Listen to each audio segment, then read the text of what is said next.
2025 was awarded jointly to John Clark, Michel Devereux, and John Martinez for the discovery of macroscopic quantum mechanical tunneling and energy quantization in an electric circuit. Now that's a mouthful. But what does it all mean? Well, there are two key words in there in that announcement, and they are macroscopic and quantum.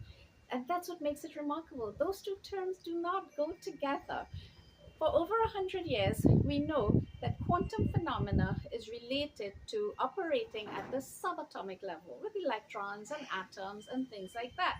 As a matter of fact, it has helped us understand radioactivity as to how alpha particles that do not have enough energy can actually escape from the nucleus, and which we observe as radioactive phenomena.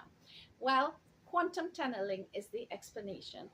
If I, in this classical world, take this ball and throw it at the wall behind me, you expect exactly that to happen, that it will bounce back. But in a quantum universe, it's not always that. There's always a non-zero probability that the ball could have gone right through the wall.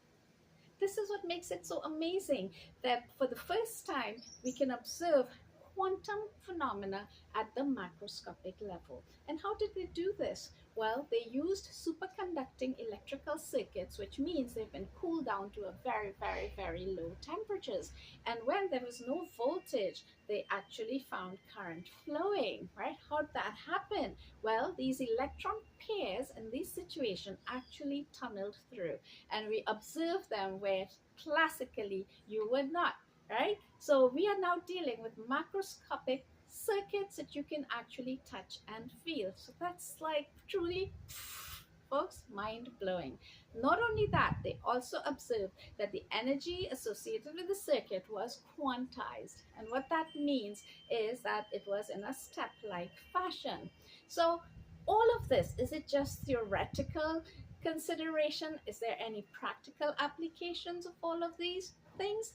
Well, as it turns out, because of the quantization of energy, the volt, and therefore the voltage, you could now represent the voltage as a 0 or 1. So you see where this is going. Their findings have applications for the development of quantum computers. And now you're wondering, so is there any impact of this discovery here in the Caribbean? Well, its impact is global and for all of humanity, and us in the Caribbean as part of the global community and as part of humanity, it is as relevant and as important to us as it is to anyone else in the world. How cool is that?